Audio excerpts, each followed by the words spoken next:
In this picture with the sun behind the lunar module, the front of the craft is clearly visible. The words United States are crisp and clear.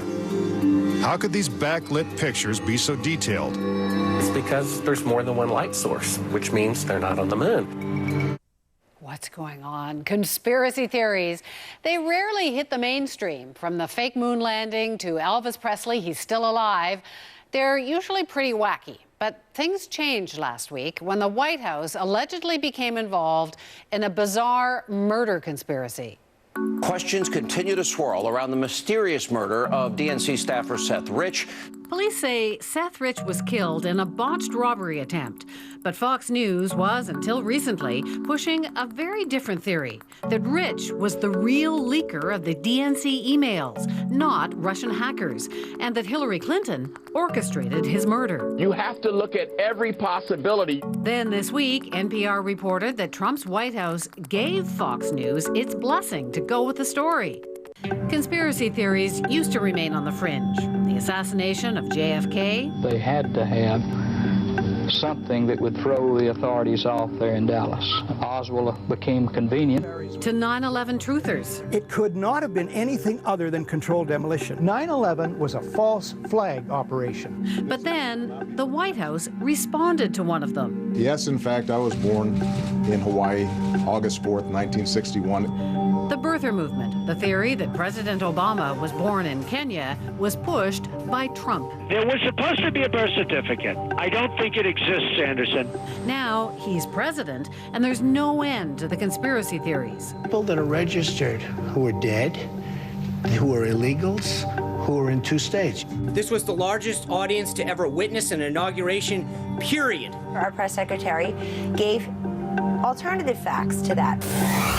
Hillary Clinton has personally murdered children. And now major conspiracy theorists are getting airtime in the mainstream media. When you say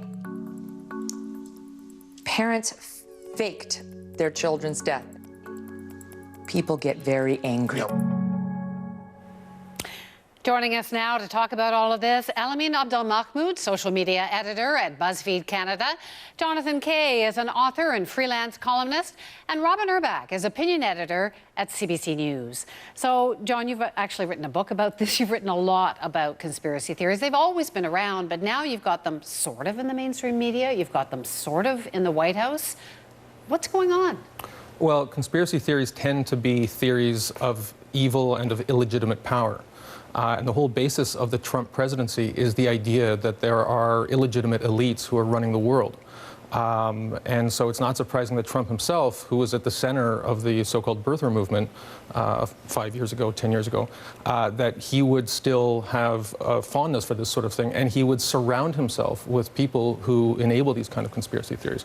It's true that I wrote a book about it back in 2011, and I mentioned Trump, but never in my wildest dreams would I imagine that he would actually become the president. In that book, I described conspiracy theorists as on the margins. And I worried about them becoming more prominent.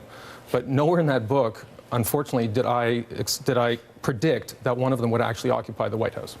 What's your sense, Robin? Like, why is this happening? Are they getting crazier? What's going on? Well, I mean, as John has sort of said, conspiracy theories have been around forever. As long as humans have been able to think, people have been able to think outside the box, which is kind of what we're talking about when we're talking about conspiracy theories. It's someone who rejects the mainstream narrative in a way.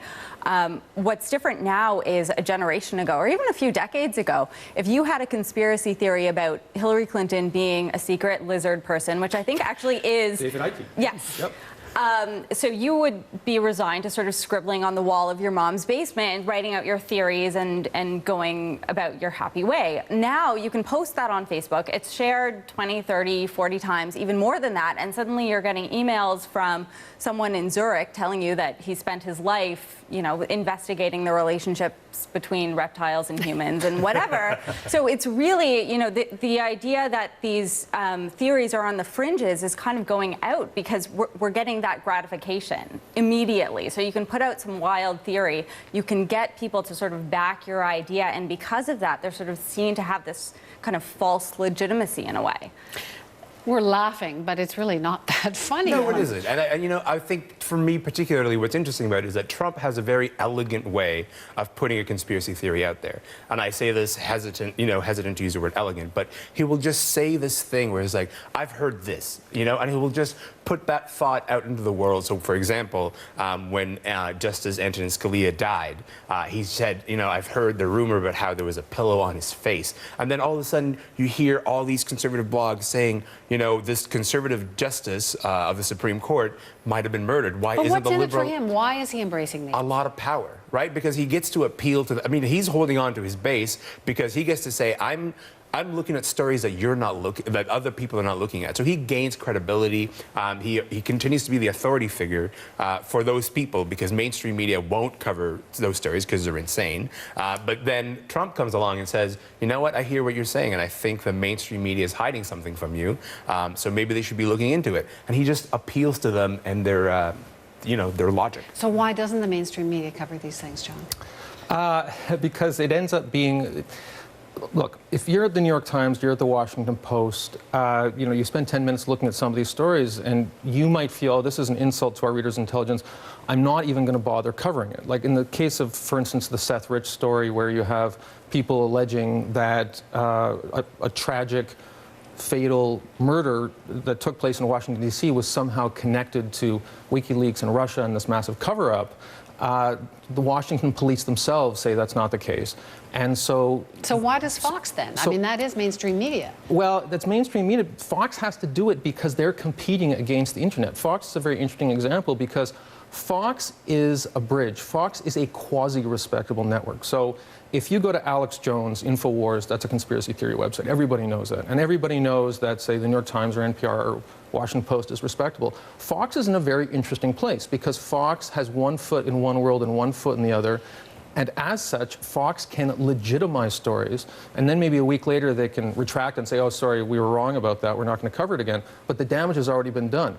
There is no equivalent media on the left in the United States that acts as a quasi-legitimate enabler that's a bridge between Well, you're on social media. You must get caught in this. Do you get people saying, why aren't you covering this story? All the time, right? Because, every time that, I work for BuzzFeed News, and every time we put out a tweet about a specific story, we get a bunch of people who are on the fringes saying, this is not the real story. Maybe you should be looking into Seth Rich, or maybe you should be looking into this other story that no one's heard of.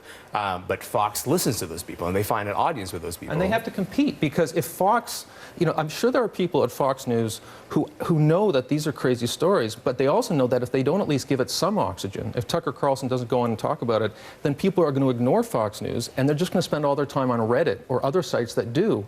So it ends up being a game of survival for right-wing media. But why is it so attractive? Why do people like this stuff? I think there are a variety of reasons when we talk about why people buy into them. I think part of it is just sort of like a club aspect. It feels good to be part of a community of people who have like-minded ideas and can sort of reaffirm those theories that you have within yourself. I think there's also a bit of a high that you get from them, too. When we're talking about some of these mainstream conspiracy theories, generally, they involve issues that get your blood boiling. So they're about politics, religion, medicine, etc. And when we talk about them, we get sort of like a rush of adrenaline. And this is a cause that we feel like we need to fight for. So when we're talking about Seth Rich, it's, well, this just proves that the whole Russian conspiracy in the U.S. election was fraudulent, and I'm going to go out and fight for the truth. So I think it sort of reinforces this idea that we are doing good. We know the truth. We are part of this movement of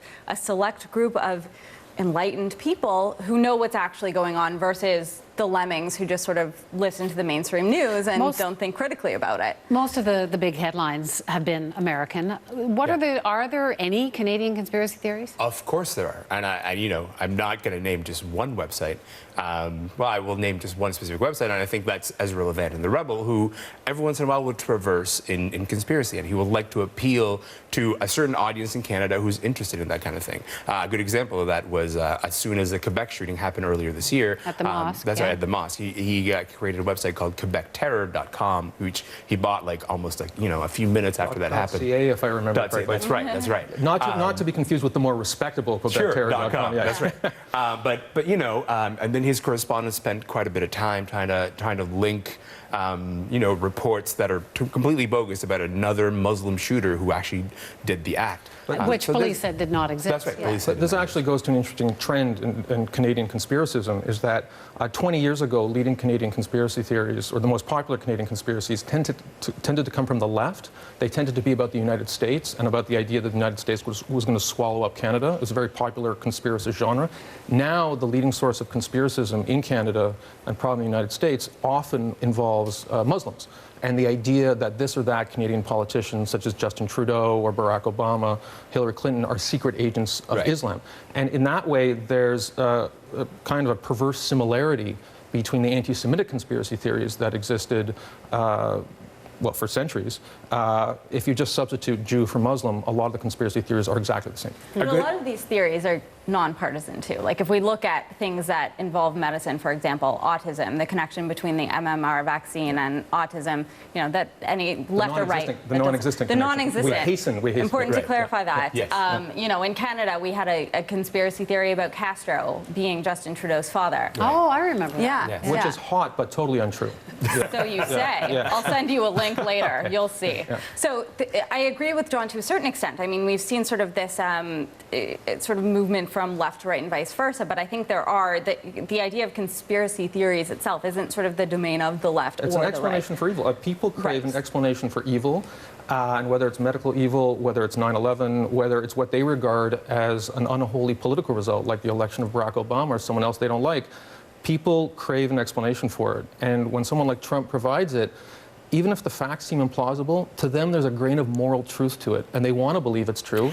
I don't know if it's just evil, because to me, there's this whole conspiracy theory that Bill M103 is like this Trojan horse that Muslims are trying to get through so that Sharia law can begin to take over the country. And to me, that comes from observing from the world around you and saying, there are more Muslims around in the country than there were 10 years ago, 15 years ago. What is happening? Maybe they have some sort of political clout. So it's just like try to explain change. Like, people who are just afraid. I got to cut you off, Rama. We're out of time. I was going to ask, can this actually be stopped? But seeing as it's been around for eons, probably not. People watching sensible folks like us, that's the antidote. Yeah. We'll fix everything. Yeah. Thanks so much, guys. Have a great summer. Up next.